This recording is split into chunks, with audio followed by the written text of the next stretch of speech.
मिलती भी रहती है, बढ़ाई भी की बाद में।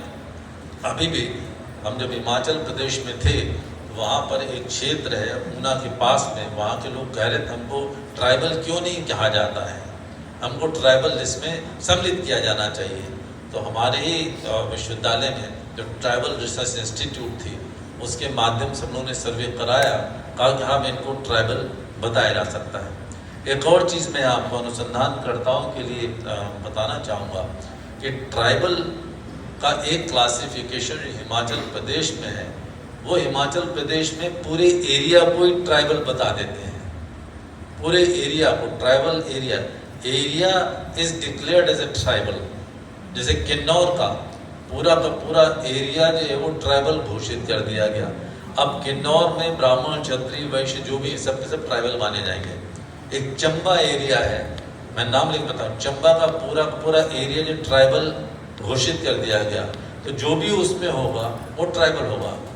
आप हिमाचल प्रदेश में एक समय 12 जिले थे, 12 का 12 जिलों में ट्राइबल से बने डिस्ट्रिक्ट मजिस्ट्रेट, वहाँ डीसी बोलते हैं, वो हुआ करते थे। उनका अलग क्लासिफिकेशन है, हमारा क्लासिफिकेशन है, हम बाई बर्थ जो है वो ट्राइबल को ट्राइबल मानते हैं। मैं आपसे एक बात कहना चाहता हूँ, बहुत स्पष्ट रूप से कहना चाहता हूँ, और वो ये कि ट्राइबल हमारे यहाँ कोई कम्युनिटी एज सच थी ही नहीं।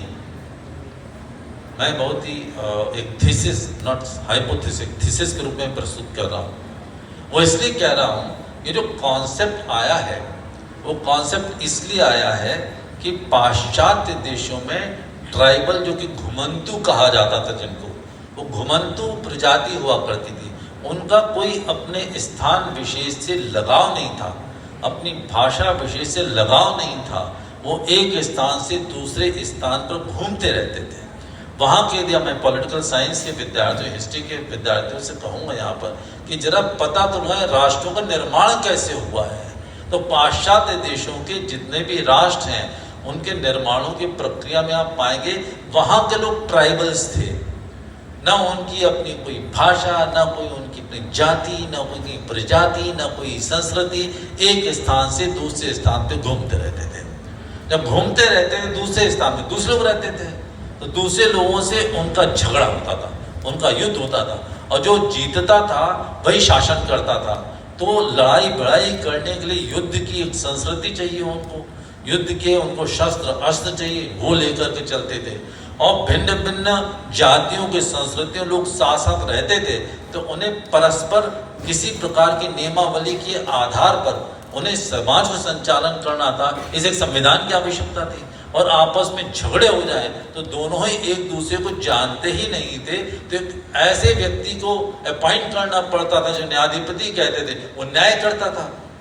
ये सारे के सारे ट्राइबल कम्युनिटी से जुड़ी हुई व्यवस्थाएं हैं, जो कि डेढ़ सफेद भारतवर्ष पर भी कहीं संविधान के रूप में, कहीं ब्यूरोक्रेसी के रूप में, कहीं कॉन्स्टिट्यूशन और कहीं न्यायपालिका के रूप में हम पर लादे गए। मैं फिर बात कहता हूँ, आने वाली पीढ़ियां हम पर हंसेंगी। मैं क्षमा मांगूंगा नागिन तिवारी जी के एडवोकेट में, आने वाली पीढ़ियां हम पर हंसेंगी। हम अपने आपसी झगड़े पढ़े लिखे लोग होने पर ही सुलझा नहीं पाते थे। हम अपने लिए एक काले कोट वाले को अपॉइंट करते थे, दूसरी पार्टी एक काले कोट वाले को अपॉइंट करती थी, और तीसरा काले कोट पहने वाला निर्णय देता था, जो ना हमको जानता ना इनको जानता। हम परस्पर समझिए अपने निर्णय नहीं ले पाते थे। ये सारी व्यवस्थाएं जो है उन पाश्चात्य देशों की थी। तो